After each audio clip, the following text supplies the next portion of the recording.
wabarakatuh. Nama saya Jenab Arif, NIM 1810222102 dari kelas MPI 4B. Baik, di sini saya akan membuat video pembelajaran pada mata kuliah Manajemen Perkantoran dan Kearsipan, yaitu dari materi bab 1 sampai materi bab 6. Pada materi bab 1 yaitu membahas tentang aspek manajemen dalam perkantoran.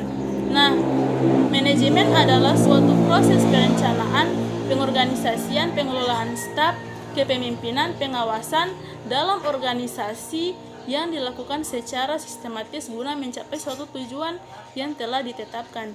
Kemudian di dalam manajemen perkantoran memiliki 5 pendekatan. Pendekatan yang pertama yaitu pendekatan operasional, yang kedua pendekatan perilaku manusia, yang ketiga pendekatan sistem sosial, yang keempat pendekatan sistem, yang kelima yaitu pendekatan kuantitatif. Selanjutnya di dalam manajemen perkantoran ini memiliki 6 unsur manajemen perkantoran. Yang pertama yaitu manusia, yang kedua uang, yang ketiga metode, yang keempat bahan, yang kelima mesin, yang keenam yaitu pasar.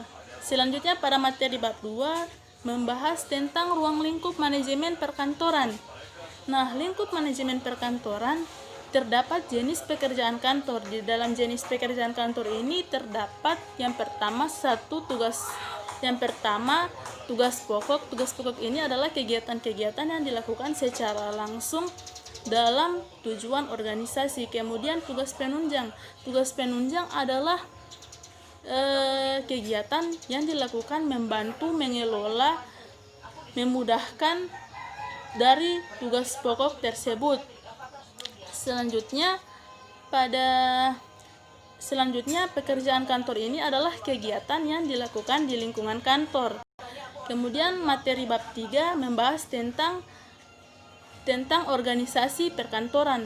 Nah, organisasi adalah mengacu pada sistem makna bersama yang dianut oleh anggota-anggota, yang membedakan itu organisasi itu sendiri dan organisasi yang lain. Selanjutnya fakta-fakta yang terkait di dalam organisasi. Fakta-fakta yang terkait di dalam organisasi ini memiliki 5 fakta. Yang pertama yaitu sumber daya manusia. Nah, sumber daya manusia ini adalah yang terlibat di dalam interaksi sosial, baik yang disebabkan oleh struktur formal maupun struktur informal. Kemudian yang kedua struktur. Struktur adalah yang menjamin perintah laporan dalam arus pekerjaan dan arus informasi. Kemudian yang ketiga yaitu hubungan timbal balik. Hubungan timbal balik ini di dalam organisasi tentunya harus mempunyai hubungan timbal balik di dalam suatu organisasi. Kemudian yang keempat yaitu tujuan individu. Tujuan individu ini adalah tindakan atau alasan mereka masing-masing dalam membantu organisasi. Dan yang kelima yaitu tujuan bersama. Nah, tujuan bersama ini adalah walaupun berbeda-beda pendapat akan tetapi saling berkaitan dengan tujuan individu. Selanjutnya pada materi bab 4 yaitu tentang komunikasi dan korespondensi. Komunikasi adalah suatu proses penyampaian informasi dari satu pihak ke pihak yang lain, baik secara langsung maupun tidak langsung. Menurut Komarudin, komunikasi adalah proses penyampaian pikiran, informasi, gagasan atau instruksi sosial yang dilakukan dalam mencapai suatu tujuan tertentu agar penerimanya dapat memahami pesan yang diterimanya. Selanjutnya bentuk-bentuk komunikasi yaitu komunikasi vertikal, komunikasi horizontal, dan komunikasi diagonal. Kemudian komunikasi kantor. Komunikasi kantor ini adalah komunikasi yang dilakukan di dalam kantor, biasa disebut dengan istilah hubungan kantor. Nah, kemudian korespondensi. Korespondensi adalah kegiatan tulis-menulis atau biasa disebut dengan komunikasi dengan surat. Kemudian aktivitas korespondensi ini adalah suatu proses penulisan, pengiriman, dan penerimaan surat. Selanjutnya pada materi bab 5 yaitu mengenai manajemen arsip. Arsip adalah berbagai bentuk dokumen, kertas, buku dan peta. Sedangkan kearsipan adalah pengelolaan arsip dan administrasi arsip. Di dalam arsip ini memiliki jenis-jenis arsip. Yang pertama yaitu jenis arsip berdasarkan media, kemudian jenis arsip berdasarkan fungsi.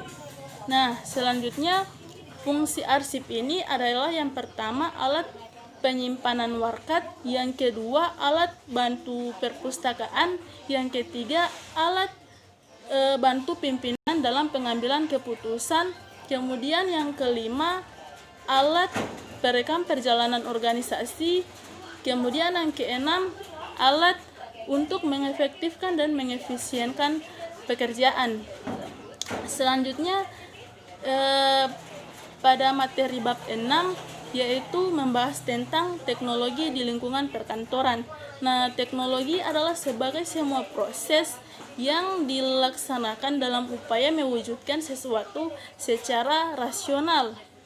Dan teknologi ini adalah yang dilakukan sebagai sebuah benda, sebagai sebuah objek bahan yang wujudnya jelas-jelas sangat berbeda dengan manusia.